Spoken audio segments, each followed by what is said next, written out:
In June of this year, I had departed on the long journey from my home in Australia to the United States of America to support Valaverse and the Action Force brand at the 2022 JoeFest Toy and Comic Convention in Augusta, Georgia. And the overall experience has gifted me a collection of memories that I'll cherish for the rest of my life. JoeFest is a 3-day pop culture convention that is primarily focused on G.I. Joe, and the show is chock full of vendors selling quality vintage and modern toys. There are loads of attendees dressed in costumes, as well as celebrity guests and exciting panel presentations. Beyond that, I finally got to meet in the flesh many people that have been online friends of mine for several years. I picked up some amazing vintage toy items, as well as many modern action figures. And I also got to greet and shake hands with several people that I admire, but people that I never thought I would actually meet in person. It was the trip of a lifetime for me, and I want to tell you all about it, so stay tuned. Come with me, toy fans. Hey toy fans, my name is Tony and welcome back to the Analog Toys YouTube channel. And in today's video, I'm going to regale you with tales of my adventure to attend JoeFest 2022. After 6 months of planning, preparation and intense anticipation on my part, I set off on a series of 4 flights that would take me across the country of Australia and then halfway around the world. When I arrived, I met Bobby Valler for the first time, which was just incredible, and then I got to visit the Valaverse office, and that was a very surreal experience because earlier this year I had helped Bobby edit his Valaverse headquarters tour video for YouTube. So I immediately walked into the office and knew where everything was. It was kind of like I'd been there before. The next day we spent over 12 hours prepping and packing for the road trip to JoeFest, and the highlight of that day was getting to meet Sal from 2 Cents Toys in person. The following morning, me, Bobby and Sal then embarked on the long road journey to Augusta, Georgia, which was 18 hours of bum-numbing boredom.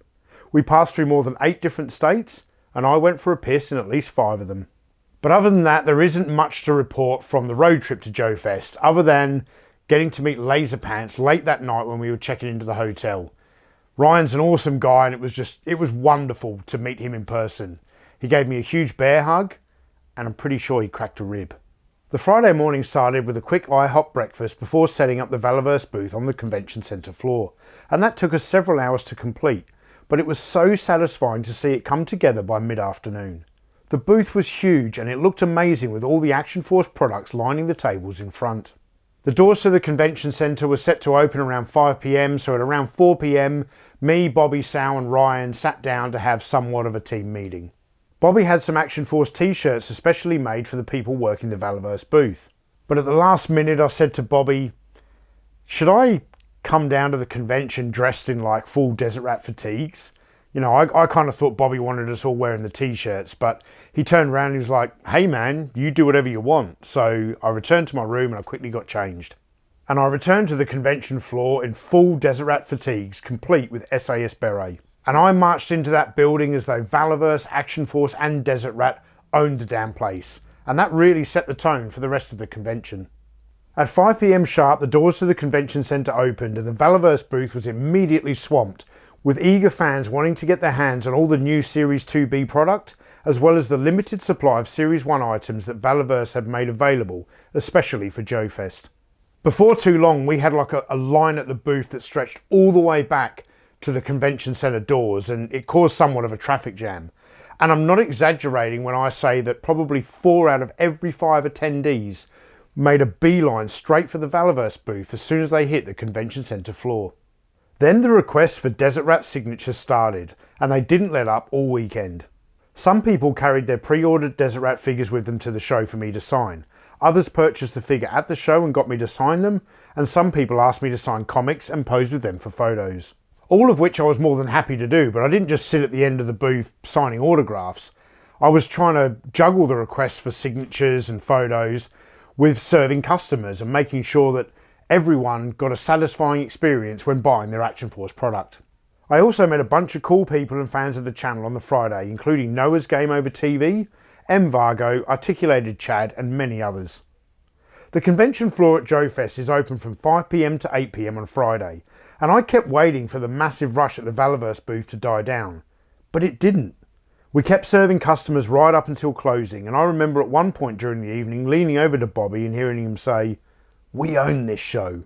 To which I replied, "Bobby, My first day at Valicon has been amazing. And of course, Bobby laughed at that comment, but from that moment on, I never again referred to the convention as JoeFest. From that moment on, it was Valicon, and I'm going to continue to call it that. On the Saturday morning, I was moving around the hotel lobby getting breakfast and coffee, and I quickly realised that I was getting recognised by more and more people, many of whom said hello and offered very kind words about the Analog Toys channel.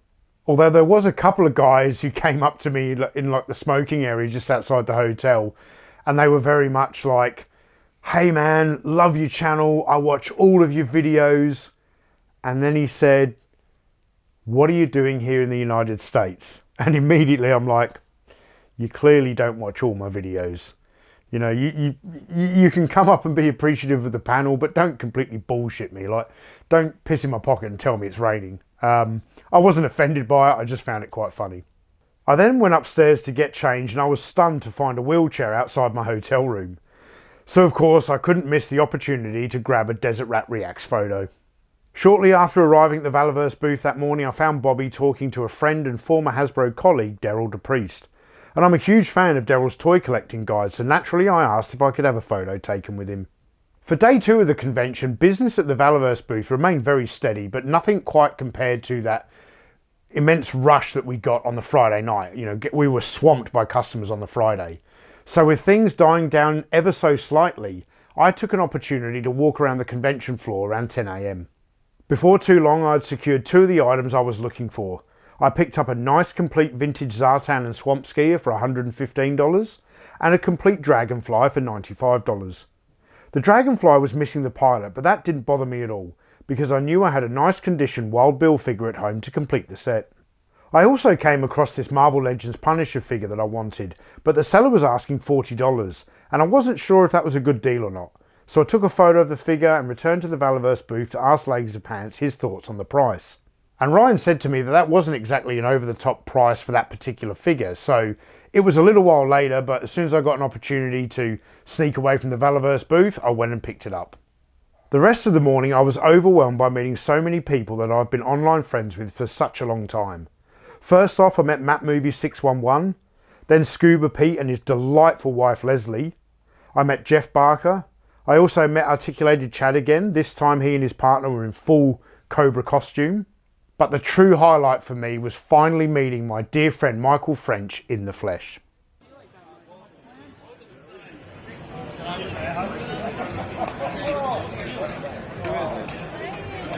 And I have to be honest and say that I had a little tear in my eye after we gave each other a big man hug. Not long later, we moved upstairs to watch the Valaverse panel, and I've got to say, Bobby and the audience absolutely crushed it. On the count of 3, I want everyone to say it's time for action. And I want everyone in that convention floor to hear it.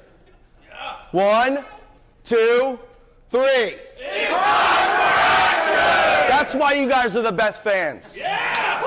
All right. There were a bunch of new product reveals at the panel as well as some movie news, with the highlights for me being the bloody variant of Pandora and the Dorkside exclusive Infantry Commando that went up for pre-order the moment that the panel ended. This figure is absolutely killer and I can't wait to see Desert Rat commanding a squad of these troopers. When the panel ended, Laserpants approached me with a Marvel Legends Punisher figure, the one that I had shown him in the photo earlier in the day, and he gifted it to me. I was like, "Ryan, I just went and bought this," and he was like, "Well, you came to me and asked if the price was good and I didn't know that you'd got it." But at the end of the day, nothing went to waste because now I've got a nice loose example. I opened the one that I purchased, and the one that Ryan gifted to me I've kept in the box, and it will forever remain in the box. And it's going to be quite a cherished piece. I've always wanted a comic accurate Punisher, and now I've got 2 of them. I left the show that afternoon as the doors were closing at 5 PM and got to enjoy a few drinks with some great friends, both old and new. And later that night, a small group of us enjoyed a private Valaverse dinner. And I really don't remember much of what was said at that dinner. I just remember sitting there the entire time laughing my head off. It was just crazy fun. The last day of Valicon was a bit of a blur. I do remember picking up a nice vintage TIE Interceptor for $50, but the highlight of the day for me was getting to have a long chat with the legendary G.I. Joe concept artist, Ron Rudat. And he absolutely blew my mind when he said he really liked my action figure and wanted to buy one. So I ran back to the Valaverse booth, picked up a desert rat, but I didn't want Ron to pay for it, so I paid for it out of my own pocket and I gifted it to him along with a desert rat autograph. Another objective of mine during the show was to acquire as many complete Big Ben action figures as I could, but I didn't realise how much of a challenge this was going to be. The Big Ben figure from the early 90s G.I. Joe line comes with a lot of small parts, particularly like the bipod for the GPMG and the small grenades. So trying to find these at the show was very difficult. I managed to purchase one for myself. My friend Michael French picked one up also and gifted it to me. And then I received a couple of variants, and these came from Sal at 2 Cents Toys and another one which was, I think, like a joint gift from Jeff Barker and Scuba Pete. So thank you to those people very much for creating this kind of mini focus collection I've now got of Big Ben, who is a G.I. Joe SAS trooper. Although ValaCon ended on the Sunday, my trip to the United States was far from over, and the next day I met up with the Retroblasting crew at a vintage shop named Second Chance Toys in Marietta, Georgia, for the in-person Iconicon meetup. And what an amazing day that was. I got to meet the beautiful Melinda Mock in person, as well as Matt Swafford and Timothy Ward, and a whole bunch of long-time supporters of the channel. Retroblasting had arranged for a professional photographer to attend and take a load of awesome photos for us, and the store had so many cool items for sale that I picked up a few Star Wars figures and a Cap 2, which is the only mini rig I've ever wanted because I had it in childhood. I also scored a couple of really nice condition G.I. Joe figures complete with file card. After several hours spent at Second Chance Toys, a big group of us went out for dinner, and as usual, I enjoyed a few drinks. One of the genuine highlights of this entire trip for me has actually been meeting Leslie, because you love are fucking adorable. I love you. That made me cry. I made myself cry. Scuba, you are one lucky man. Thank you, sir. And so are you, Gracie. And I tell you deserve each other, because he's amazing and you're amazing. Honestly, you have been absolute delight. It's been a real pleasure.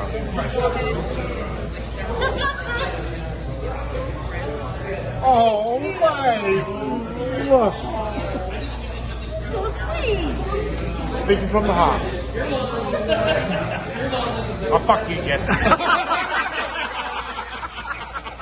That night, my friends at Retroblasting threw an early birthday party for me at their house, which was so much fun and was also a very, very kind gesture by Michael and Melinda. Melinda even made me a delicious birthday cake. The next day was our only chance to rest before the start of Iconicon, so Michael, Matt Swafford, Tim and I went and did what men do in the South. We shot some guns. Michael graciously gifted me the opportunity to fire an M1 Garand.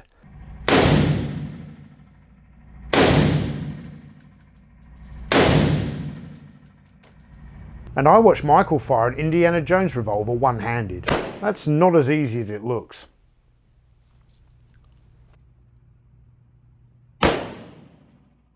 Then on Wednesday the 29th of June, Iconicon started, and the next few days are a complete blur. The true highlight of those few days though was getting to spend quality time with my friends Matt Swafford, Amber, Melinda Mock and Tim Ward, and I really enjoyed taking some behind the scenes photos.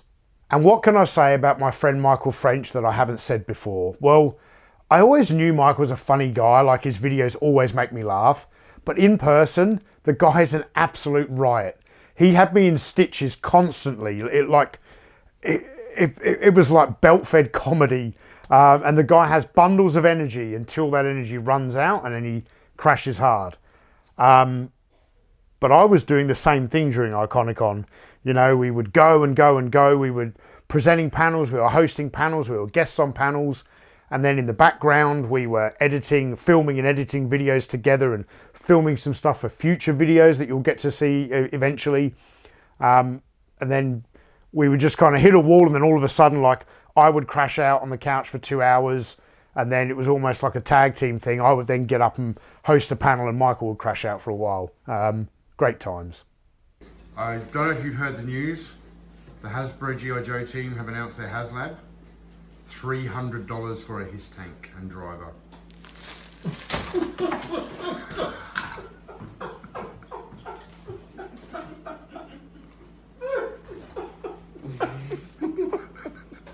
Don't choke on those Doritos, Tim. Another highlight was getting to take daytime naps in the retroblasting studio while enjoying the warmth of the now famous retroblasting duck blanket. Broken Vader was a complete pain in the butt as expected, but Desert Rat knew how to keep him in tow. America, fuck yeah!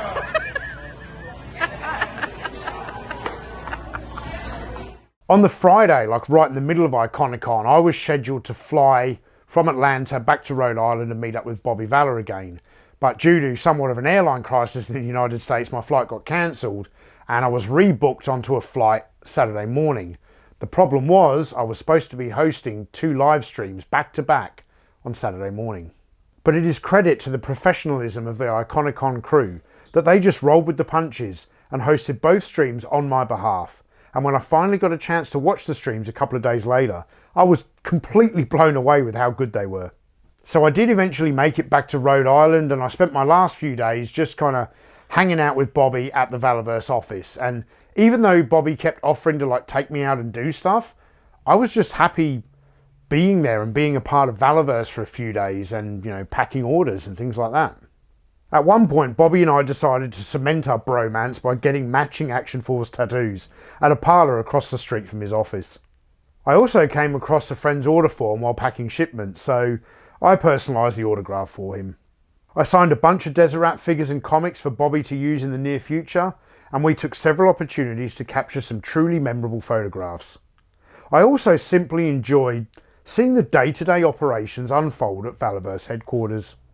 And then all of a sudden, as quickly as it had started, my trip to the United States came to an end. And to say that this was the trip of a lifetime for me is quite the understatement. When I'm an old man, I'm going to look back at this trip with the same amount of reverence as any of the experiences I had in the Special Forces or anything else I've done in life really. Obviously with different emotions, but with no less significance. I'd like to extend a heartfelt thanks to Michael French, Melinda Mock, Timothy Ward, Matt Swafford and April for being such incredible hosts while I was in Georgia, as well as being just truly wonderful people. They are all dear, dear friends, and I will cherish my friendship with those people for the rest of my life. And if any of them ever get the desire to travel down under, well, they will always have an open invitation to come and stay at my home for as long as they want. Now, what can I say about Bobby Valor that I haven't said before? Well, Bobby is a man's man, a great bloke, a kind and generous person, and a truly phenomenal toy designer. And Bobby hasn't just simply made me into an action figure. If it weren't for Bobby creating Desert Rat, I never would have made the Real Desert Rat documentary, which was a very difficult experience making that film, but at the same time it gave me an opportunity to, I suppose, package up some of those traumatic events from my life, and I've now set them free. I feel like a decades-long burden has been lifted. And that's a gift that Bobby gave me that he never really knew he was giving me at the time. And for that, I am eternally grateful. And I would like to take this opportunity now, on the record in front of all of you people, to say, Bobby Valor, thank you from the bottom of my heart, man. I'm not ashamed to say that I was close to tears when I said my final goodbye to Mr. Valor. But I also know that it won't be the last time I see him, as I've already convinced Gracie to come with me to ValorCon 2023. Just rip it out.